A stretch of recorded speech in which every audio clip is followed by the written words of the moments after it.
Assalamualaikum warahmatullahi wabarakatuh.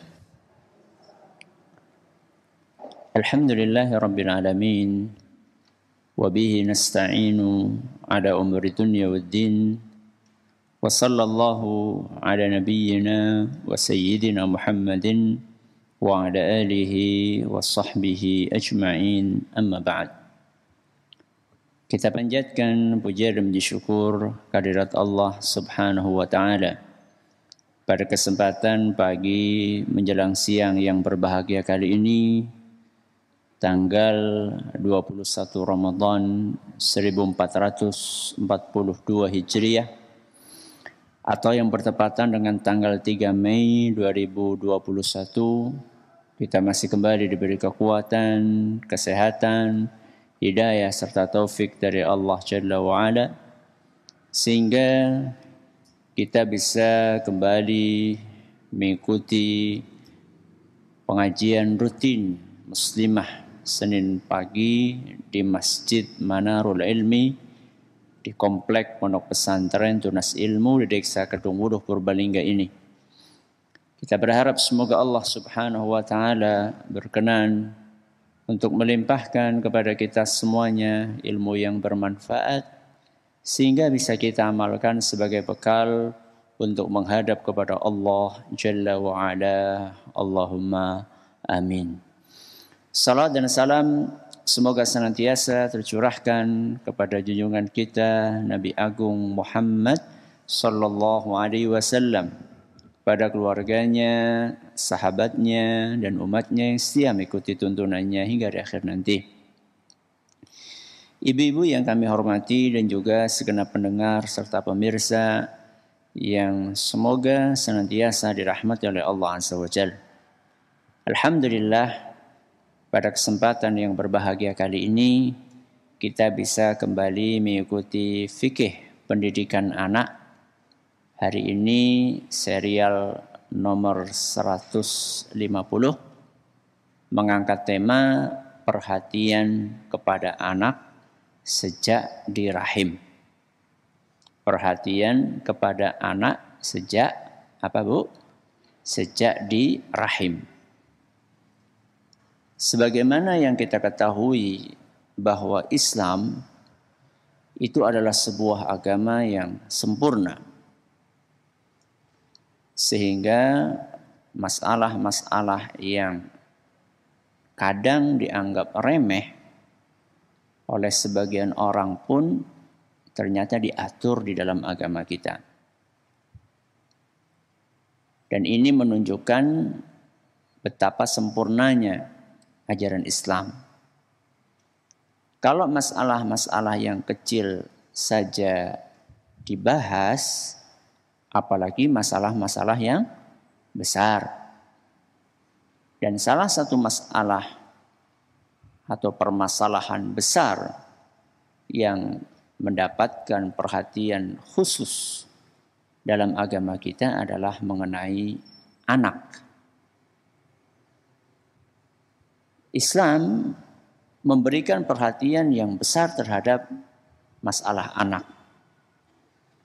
Bahkan sebelum anak itu ada dan ketika anak itu sudah ada di dalam rahim ibunya. Dan yang diperhatikan oleh Islam itu bukan hanya sisi jasmaninya saja, bukan hanya fisiknya saja, tapi juga sisi rohani anak itu sangat diperhatikan. Dan kita harus mengerti bahwa manusia itu terdiri dari dua unsur, jasmani dan apa? Rohani. Ya, ada fisik, ada psikis, ya, ada tubuh kita, ada hati dan akal kita. Nah, dua sisi ini sangat diperhatikan di dalam agama kita. Fisiknya bayi diperhatikan dan rohaninya bayi juga diperhatikan. Apa buktinya?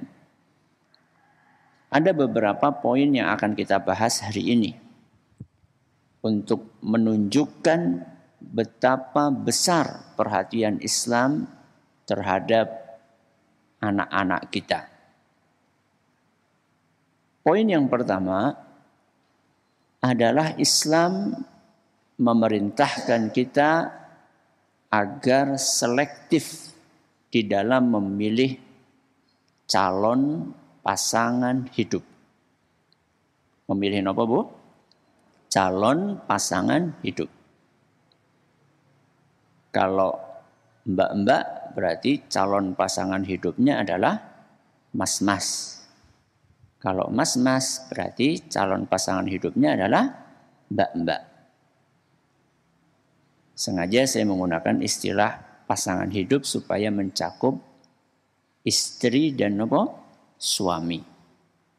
Jadi Islam adalah agama yang sangat memotivasi umatnya agar memilah dan memilih siapa yang nanti akan dijadikan sebagai pasangan hidupnya. Bukan hanya dalam rangka untuk membangun rumah tangga yang harmonis, agar terjadi kecocokan antara suami dan istri. Bukan hanya itu saja, tapi memilih calon pasangan yang baik itu ada misinya. Di antara misi terbesarnya adalah agar dari dua sepasang manusia ini terlahir generasi penerus yang baik. Agar terlahir generasi penerus yang baik. Buah kalau jatuh tidak akan jauh-jauh dari apa? Dari pohonnya. Kalau pohonnya mangga, yang jatuh ya buah apa? Mangga. Kalau pohonnya jambu, yang jatuh ya buah jambu. Enggak ada pohon mangga jatuhnya buah apa? Jambu. Atau pohon jambu jatuhnya buah mangga.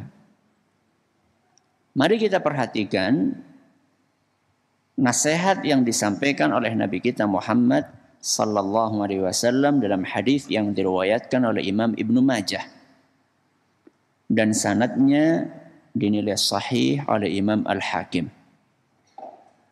Rasulullah sallallahu alaihi wasallam bersabda, "Takhayyaru linutafikum."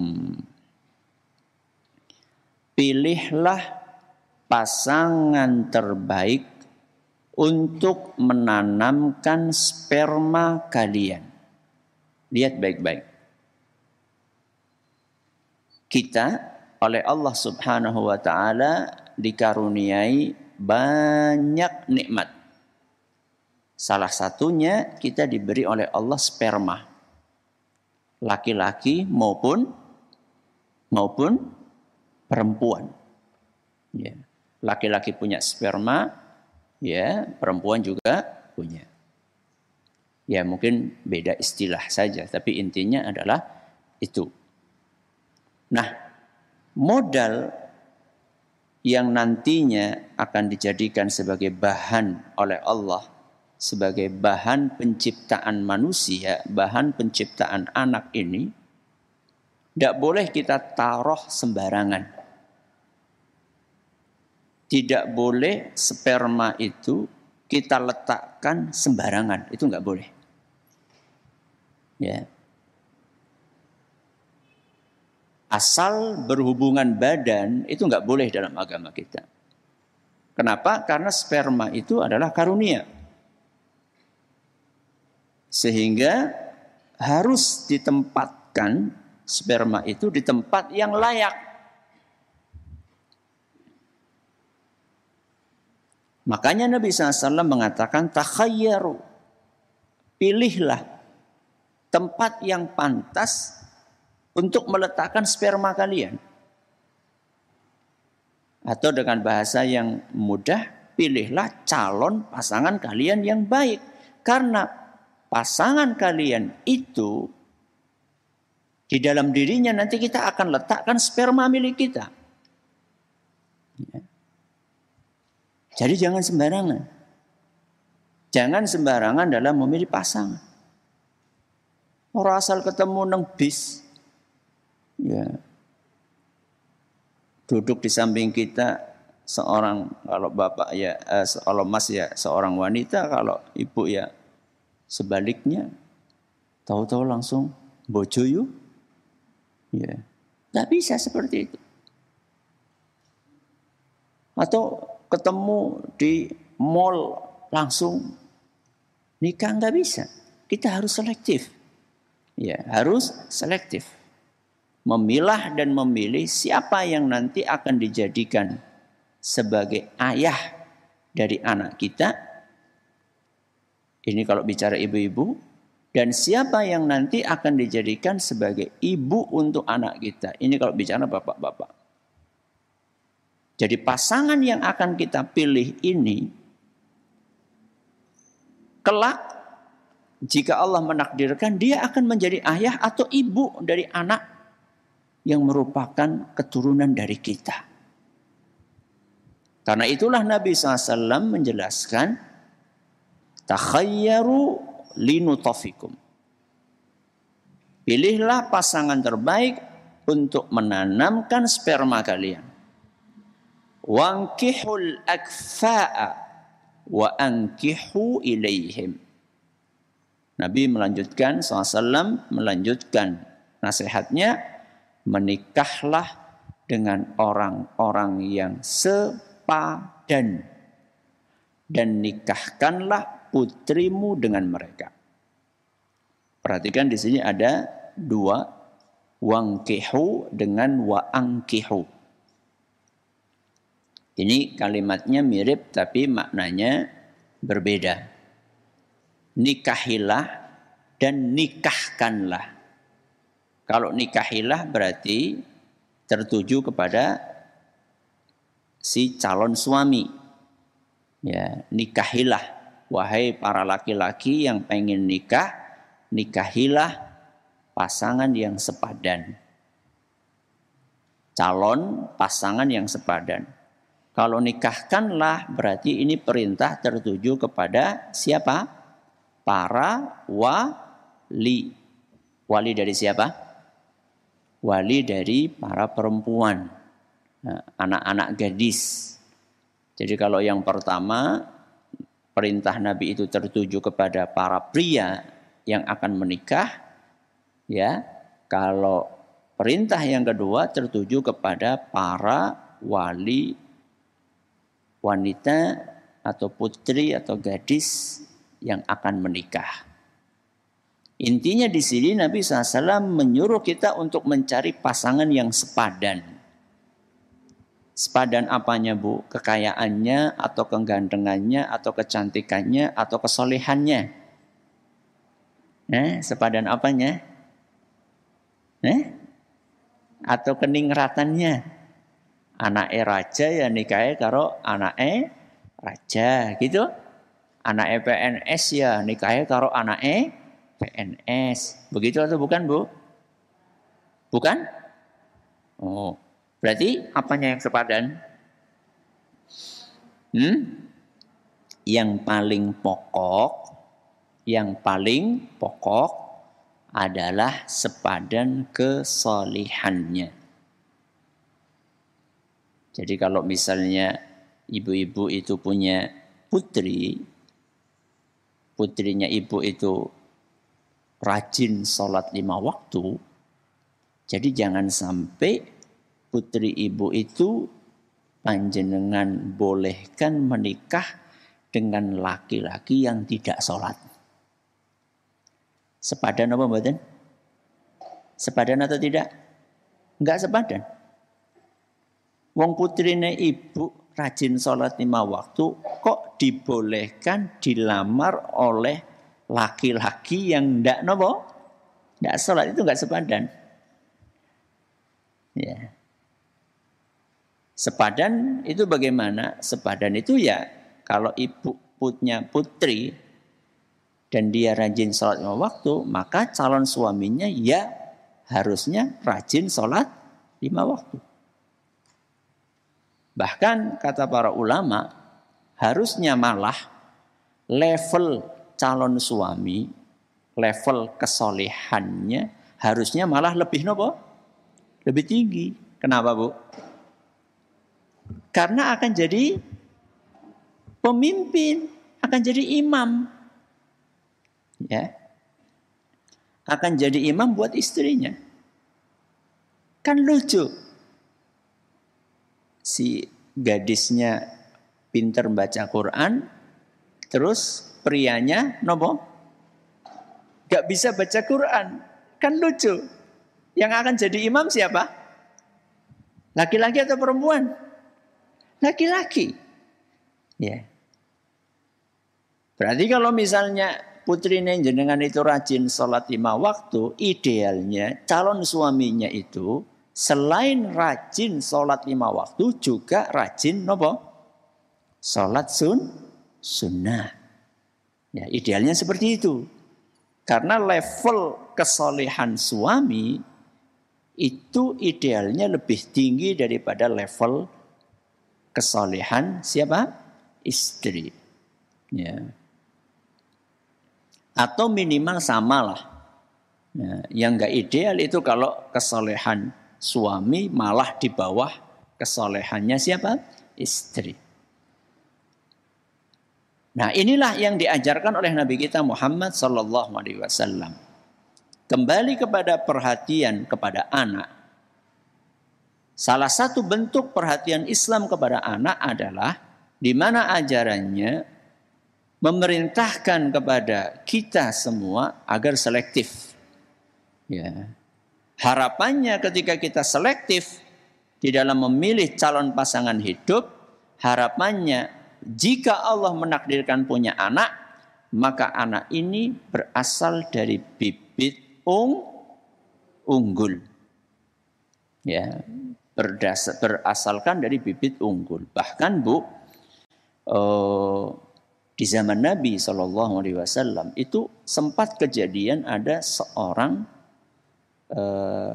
muslimah, ya seorang muslimah yang menawarkan dirinya untuk dinikahi oleh Nabi SAW. Ya. Wanita ini mengesampingkan egonya, mengesampingkan perasaan malunya. Ya, yang namanya wanita menawarkan diri untuk dinikahi itu kan malu gitu, nggih. Tapi wanita ini tahu bahwa kalau sampai dia menjadi istrinya Nabi SAW, maka rahim dari wanita ini akan menjadi tempat ya di mana di situ diletakkan ya bibit unggul dari Nabi kita Muhammad SAW. Begitu pula Umar bin Khattab radhiyallahu anhu. Ya, begitu pula Umar bin Khattab radhiyallahu anhu atau Utsman, saya lupa. Ketika menawarkan putrinya, ya, ketika menawarkan putrinya kepada Abu Bakar, ya. Abu Bakar radhiyallahu anhu berkeberatan dan beliau diam aja karena tahu bahwa putri dari sahabat itu akan atau Nabi SAW tertarik untuk menikahinya. Lihat bagaimana para sahabat itu tahu betul bahwa anak-anak kita itu harus dinikahkan dengan orang yang minimal sepadan kesolehannya. Syukur-syukur di atasnya. Ya. Dan ini menunjukkan betapa besarnya perhatian Islam kepada anak. Kemudian bukti yang lainnya, poin yang kedua, di antara bentuk perhatian Islam kepada anak adalah bahwa Islam mengajarkan kita untuk mendoakan calon bayi. Ya, kalau tadi memilih pasangan, kalau ini sudah berhubungan ya dengan pasangan yang sah, maka kemudian kita terus untuk mendoakan. Ya, mendoakan calon bayi tersebut. Agar apa? Agar nantinya menjadi anak yang baik. Saya akan bawakan sebuah kisah. Ini pernah kita sampaikan dalam beberapa pengajian. Akan tetapi pada hari ini kita akan mengupas satu sisi yang jarang dikupas dari kisah yang kita bawakan ini. Yaitu kisah yang masyhur sepasang suami istri yang hidup di zaman Nabi SAW. Suaminya biasa disebut dengan Abu Tolhah, sedangkan istrinya biasa disebut dengan Ummu, sinten Bu?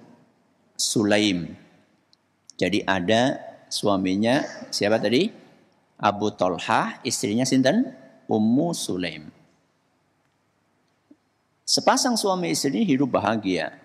Ya, hidup bahagia. Harmonis kehidupan rumah tangganya.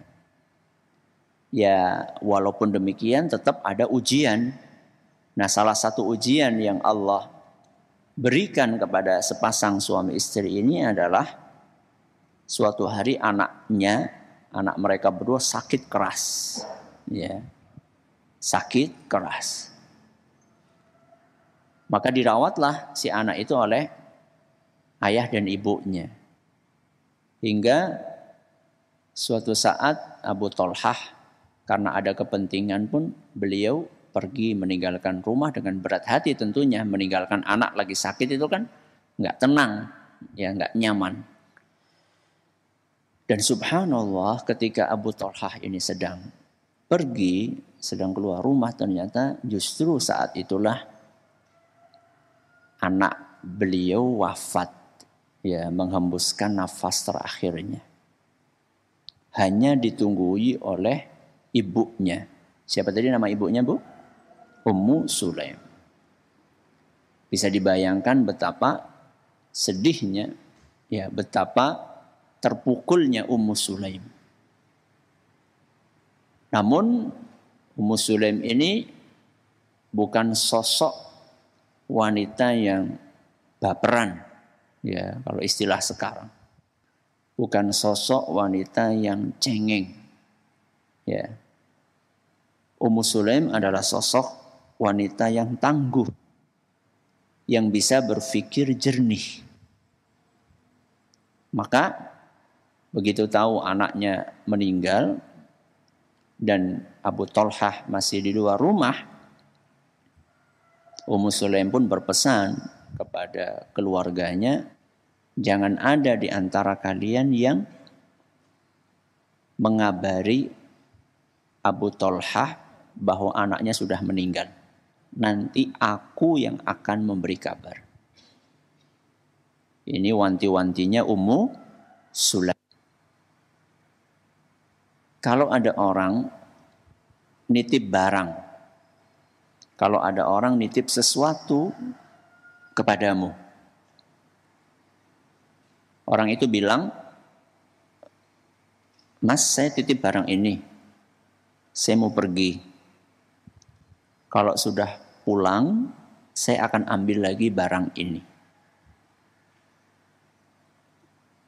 Manakala orang itu pergi kemudian pulang mau ngambil barang titipannya, boleh enggak Mas menolak? Boleh enggak Mas melarang orang itu untuk ngambil barang titipannya? Maka Abu Tolhah dengan lugas mengatakan dia enggak boleh tuh. Kenapa Bu enggak boleh? Karena itu bukan barang dia, itu barang titipan.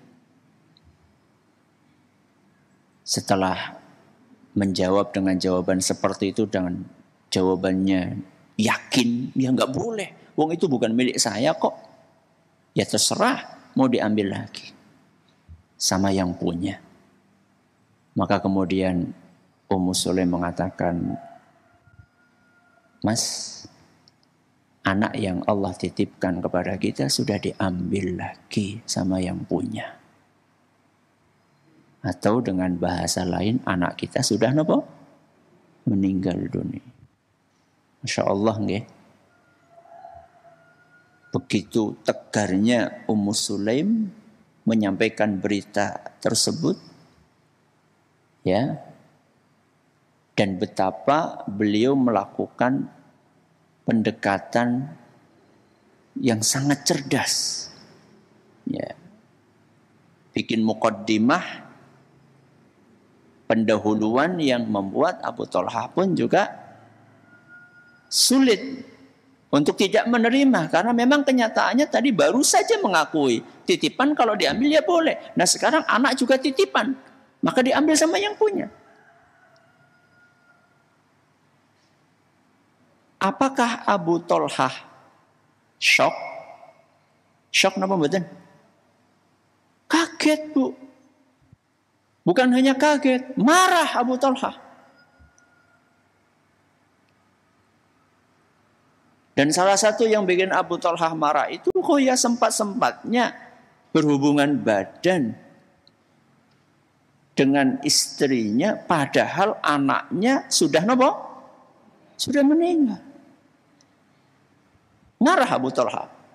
Sudah sedemikian halusnya Ummu Sulaim menyampaikan kabar duka itu, Abu Thalhah tetap marah.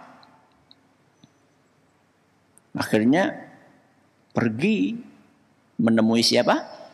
Rasulullah SAW. Cerita. Menumpahkan perasaannya di hadapan Rasulullah SAW. Ternyata apa respon Nabi SAW? Justru Nabi SAW berdoa. Di antara doa yang diucapkan oleh Nabi SAW adalah Barakallahu lakuma fi ghabiri lailatikuma. Terjemahannya, semoga Allah memberkahi malam kalian berdua yang telah lalu. Jadi aktivitas yang kalian lakukan di malam itu mudah-mudahan Allah berkahi. Apa aktivitas yang dilakukan? Salah satunya adalah berhubungan suami istri. Jadi sesuatu yang menurut Abu Thalhah tidak pantas. Wong anak meninggal kok berhubungan suami istri, itu kan tidak pantas kan ya, menurut pandangan siapa? Abu Thalhah. Walaupun satu dia nggak tahu. Tapi justru Nabi SAW mendoakan. Apa yang terjadi malam itu? Berubah, terjadinya hubungan badan antara kamu dengan istrimu, mudah-mudahan itu diberkahi oleh Allah. Singkat cerita, Ummu Sulaim hamil, ya, hasil dari hubungan badan di malam itu. Gak lama kemudian lahir bayi itu, dibawa ke hadapan siapa? Rasulullah SAW. Ditahnik oleh Nabi. Apa tahnik, Bu? Diloloi, ya. Dinopo? Diloloi, ya. Dihaluskan kurma oleh Nabi SAW dengan mulut beliau, kemudian dioleskan ke mulut si bayi tadi, ya. Jadi itu mendoan, mau bayi itu mendoan, ya kelulutan, ya. Kurmanya pun juga sudah apa kan? Sudah dilumat, sudah dihaluskan oleh Nabi SAW. Kemudian diusapkan ke mulutnya anak itu. Oleh Nabi dinamai Abdullah. Siapa namanya? Abdullah. Abdullah bin Abi Thalhah. Dengan doa Nabi SAW, Abdullah ini menjadi anak yang baik, soleh, berbakti kepada kedua orang tuanya, dan ketika dewasa nikah. Setelah nikah dikaruniai oleh Allah anak jumlahnya 9. Berarti cucunya siapa? Abu Thalhah dan Ummu Sulaim berapa? 9. Yang lebih dahsyat dari itu, Bu, 9-9-nya hafidz Quran. Allahu Akbar. Bayangkan, 9 anak hafal Quran semua. Lah dewek, siji ora apal. Anak cuma 1 kita ini. Banyak di antara kita anak cuma 1. Hafal Quran enggak. Bahkan baca Quran enggak bisa. Lihat bagaimana ini kisah dalam hadis riwayat Bukhari dan Muslim. Kisah tadi Abu Thalhah sama Ummu Sulaim ada dalam Sahih Bukhari dan Muslim. Lihat bagaimana efek doa. Ya, ini yang perlu kita garis bawahi di sini. Nabi SAW mendoakan si jabang bayi atau calon bayi itu saat sudah ada di rahimnya Ummu Sulaim. Gak tahu nih, ibu-ibu masih ingat gak di serial yang sebelumnya nomor 149 kita sempat sampaikan kan doa sebelum melakukan hubungan badan. Itu penting sekali. Ya. Doa sama Allah, mudah-mudahan diberkahi keturunan ini. Mudah-mudahan anak-anak kita diberkahi oleh Allah Subhanahu wa taala. Ya. Ini adalah perhatian Islam. Nah, kalau yang tadi itu doa, memilih pasangan yang baik, itu adalah berbicara tentang perhatian terhadap rohani dari bayi. Nah, sekarang bagaimana Islam memperhatikan jasmani bayi? Selain itu, Islam juga memperhatikan asupan gizi. Nah, perhatikan. Ini bicara jasmani. Jadi Islam memperhatikan asupan gizi dari si jabang bayi, ya. Sehingga suami ya berkewajiban untuk memberi nafkah kepada siapa? Istri. Apalagi kalau istrinya lagi hamil. Nah, ini bapak-bapak ini. Ya. Jadi jangan cuma produksi. Ya. Ketika istri hamil itu betul-betul harus diperhatikan asupan gizinya.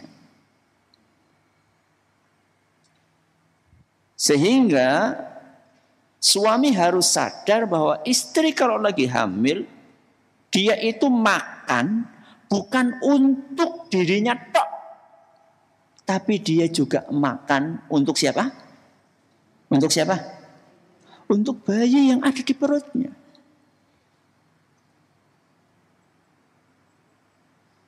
Sehingga bapak-bapak jangan kaget kalau istrinya hamil malah jadi makannya tambah nopo banyak. Sebagian ya. Ada juga yang malah nggak bisa nopo makan. Nah, suaminya harus paham. Istrinya butuh asupan gizi yang lebih. Ya. Butuh kalsium yang lebih. Butuh vitamin A atau vitamin B yang lebih. Butuh protein, butuh ini, butuh ini. Ini harus dipenuhi oleh suami. Jangan sampai suami itu cuma mikirkan dirinya sendiri. Suami ini lemu, selemu-lemu ini bojone apa? Kering, segering-keringnya. Bukan karena memang bawaannya. Jadi saya bukan sedang membahas orang yang bawaannya gemuk atau orang yang bawaannya kurus. Bukan itu. Tapi gemuk dan kurus itu gara-gara suaminya cuma mikirin dirinya sendiri. Kalau makan di rumah makan sing enak-enak, bojone ya kurtu kok kenapa? Gereh. Ya. Gizinya di mana? Istri lagi hamil, dia butuh asupan gizi. Bahkan ibu-ibu yang kami hormati. Satu hal yang belum diketahui oleh banyak orang. Ketika istri sudah diceraikan. Sudah diapakan? Diceraikan. Bahkan kalau cerainya itu 3, talak 3. Kemudian saat itu istrinya lagi hamil. Ya, lagi apa? Hamil.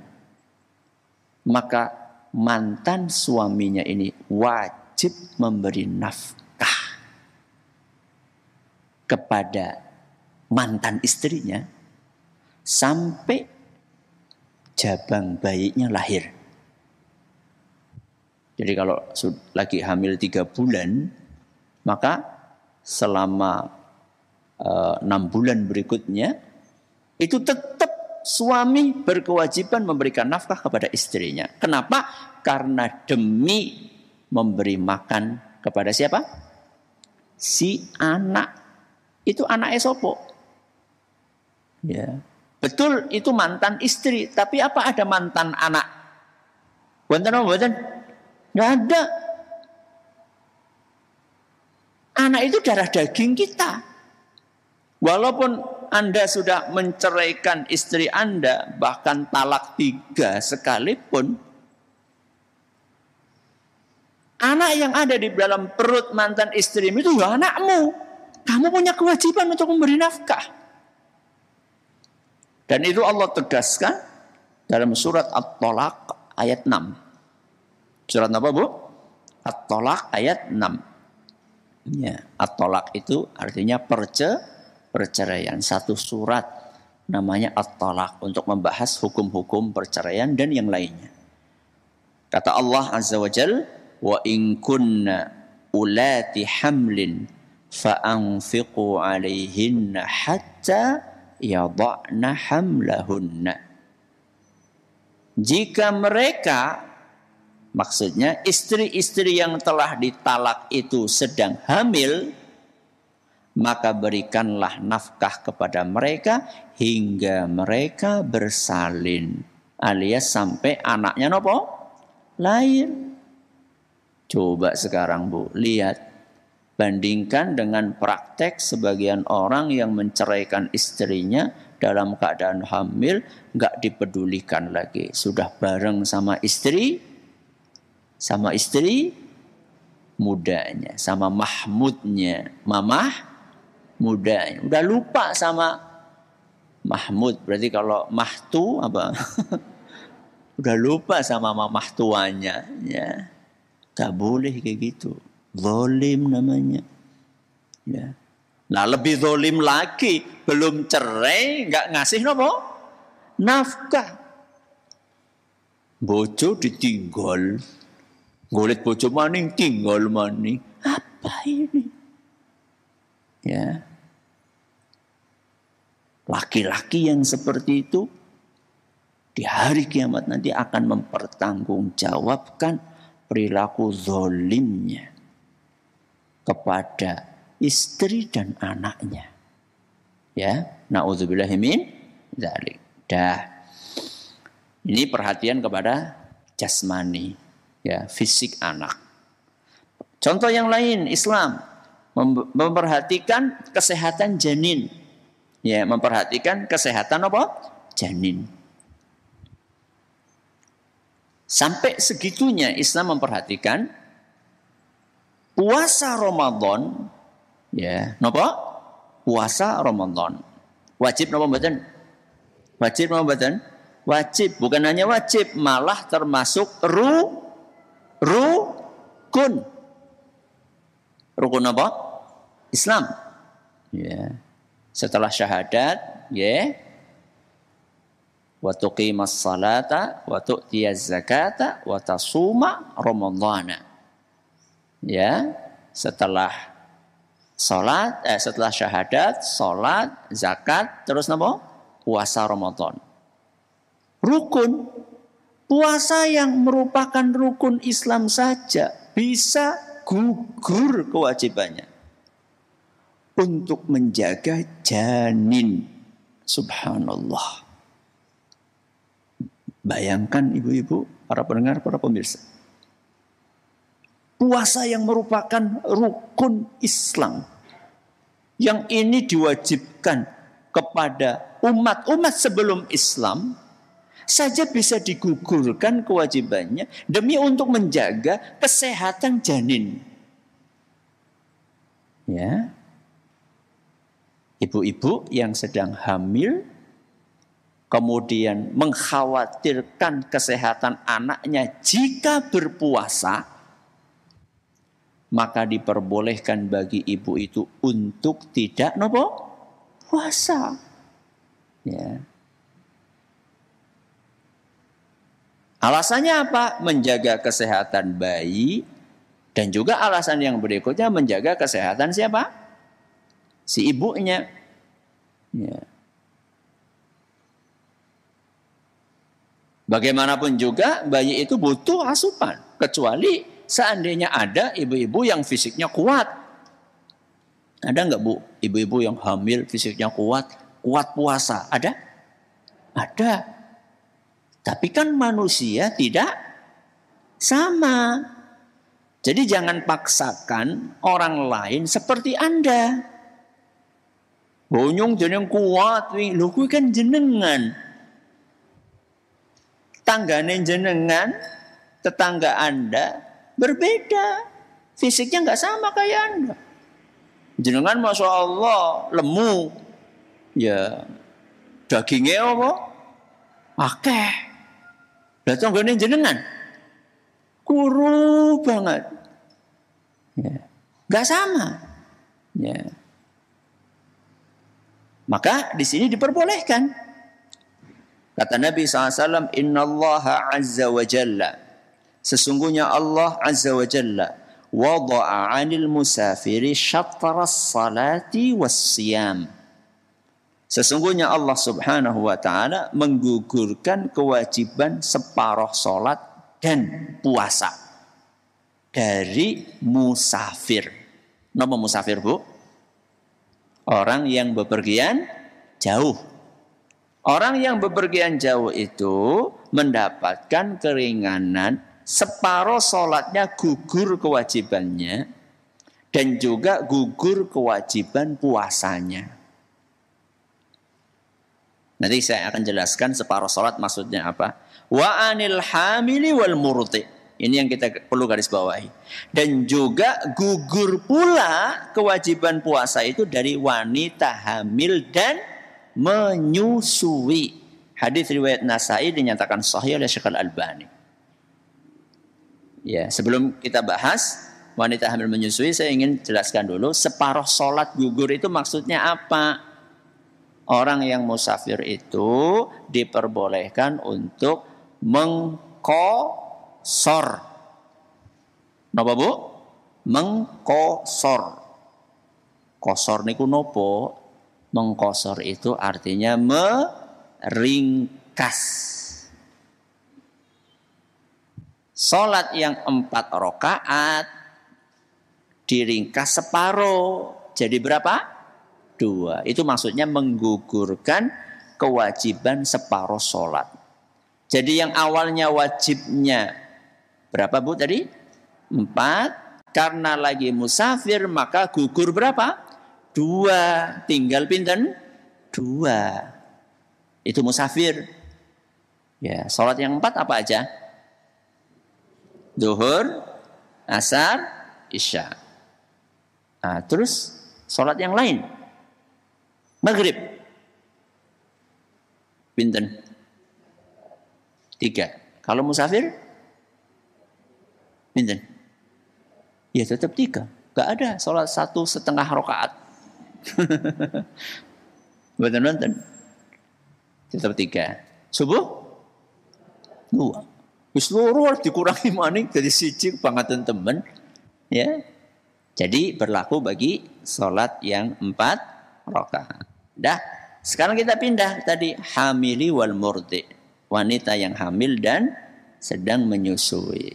Ini kata para ulama seperti Ibnu Abbas radhiyallahu anhu dan juga ulama yang lain, yang dimaksud adalah wanita hamil atau wanita menyusui yang mengkhawatirkan kondisi fisik dia, fisiknya si ibu, atau mengkhawatirkan kondisi fisik siapa? Anak atau bayi. Nah, itu yang diperbolehkan untuk tidak berpuasa. Apa konsekuensinya? Ini khilafiyah di antara para ulama. Ada yang mengatakan cukup bayar fidyah ya sebagai ganti dari hari-hari puasa yang ditinggalkan. Ada yang mengatakan harus diqadha saat nanti mampu. Ini masalah khilafiyah dan masing-masing punya dalil. Jadi materi kita hari ini adalah perhatian kepada anak sejak di apa? Rahim. Ya, bukan hanya diperhatikan jasmaninya, tapi juga diperhatikan apanya? Rohaninya. Mudah-mudahan bermanfaat. Ini ada pertanyaan yang masuk, saya bacakan dulu. Assalamualaikum warahmatullahi wabarakatuh. Waalaikumsalam warahmatullahi wabarakatuh. Mohon pencerahannya Ustadz, saya sedang birrul walidain. Bagaimana caranya mengajak orang tua ke surga bersama, terutama bapak saya. Saya ingin orang tua saya husnul khatimah. Bapak saya diajak ngaji susah. Sudah 2 tahun gak mau taraweh dan hatinya keras sekali. Ya, pertama saya mengapresiasi kepada penanya punya perhatian yang maksimal kepada orang tuanya. Kita sebagai anak punya kewajiban berbakti kepada orang tua. Berbakti kepada orang tua itu bukan hanya menyediakan makan, minum, mijeti, bukan hanya itu. Tapi juga berupaya agar orang tua mendapatkan hidayah. Nah, ini yang sedang ditanyakan. Di sini ditanyakan bahwa bapaknya diajak ngaji susah. Kemudian 2 tahun gak mau taraweh. Nah, sekarang kalau gak mau taraweh, mau sholat 5 waktu enggak? Nah, yang paling pokok itu kan yang sholat 5 waktu. Seandainya bapak Anda gak mau taraweh, tapi mau sholat 5 waktu, alhamdulillah. Karena pokoknya itu sholat 5 waktu. Ya. Bapak gak mau taraweh mungkin karena capek, ya gak terbiasa sholat sampai 11 rakaat atau di tempat lain 23 rakaat. Sudah sepuh ya enggak apa-apa. Ya. Yang penting sholat 5 waktunya. Ini yang pertama. Yang kedua, diajak ngaji susah. Diajak ngaji di mana? Di masjid kah? Atau di majelis taklim kah? Terus kenapa nggak mau ngajinya itu karena apa? Karena malu kah? Karena malu nggak pernah ngaji, ucuk-ucuk ngaji? Atau karena ustadznya mungkin menjelaskannya kurang bisa dipahami? Atau karena nggak bisa senderan di masjid? Ya boyoke wis apa? Udah kesakitan. Atau karena apa? Dicari sebabnya. Ya, Anda harus pintar-pintar mencari alternatif. Bapak malu ngaji di masjid, ya sudah. Sementara waktu bapak belum mau ngaji di pengajian yang dilaksanakan di masjid, di rumah. Anda ngundang ustadz ke rumah misalnya. Atau kalau misalnya Anda kesulitan biaya atau kesulitan waktu atau bapak belum mau menghadiri pengajian yang didatangkan ustadz ke rumah, Anda bisa pakai sarana yang lain. Ada radio, nggih. Radio Insani kan isinya nopo? Pengajian. Setel aja radio Insani.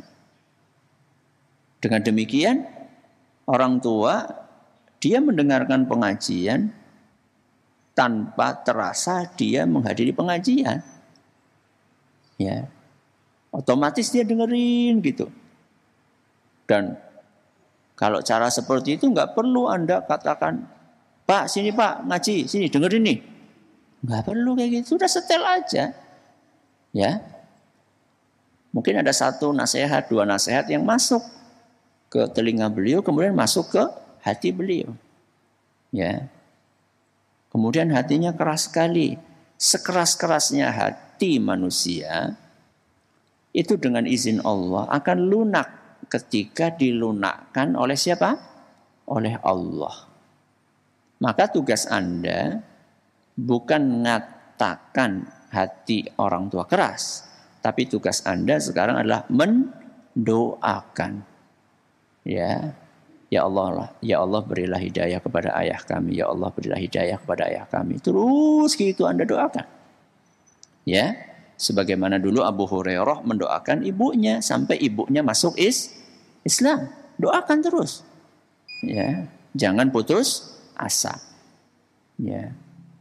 Juga ikhtiar, Anda sebagai anak harus tunjukkan ini loh, Anda ini kalau sudah ngaji, ya, semakin rajin ngaji maka semakin sopan, semakin sayang, semakin santun, semakin lembut, semakin berakhlak mulia. Kalau ngomong semakin kromo, ya, tidak pakai bahasa yang kasar, semakin sabar. Tunjukkan. Ya, harapannya ketika Anda meningkatkan kesopanan akhlak Anda kepada orang tua, harapannya nanti orang tua akan tergerak sendiri. Dondok, kamu sih ngajinya di mana? Perasaan dulu ketika kamu belum ngaji nggak sesopan ini. Perasaan dulu ketika kamu belum ngaji tidak sehalus ini. Perasaan dulu ketika kamu belum ngaji belum tidak sesabar ini. Kok sekarang kamu jadi tambah sabar, jadi tambah lembut, jadi tambah halus? Kamu tuh ngaji di mana, Tondok? Oh, teng Manarul Ilmi. Misal ya, nggak harus. Oh, teng Manarul Ilmi, aku lu pengen diajak. Itu. Ya. Jadi berdakwah dengan akhlak mulia itu dahsyat. Mohon maaf waktunya habis. Ya, mudah-mudahan Allah berikan ilmu yang bermanfaat kepada kita semuanya. Terima kasih atas perhatiannya, menuntas segala kurangannya. Kita akhiri dengan doa kafaratul majlis. Subhanakallahumma wa bihamdika asyhadu an la ilaha illa anta astaghfiruka wa atubu ilaik. Libur berapa pekan, Bu? 2 pekan, masuk lagi tanggal 24 Mei insya Allah. Wassalamualaikum warahmatullahi wabarakatuh.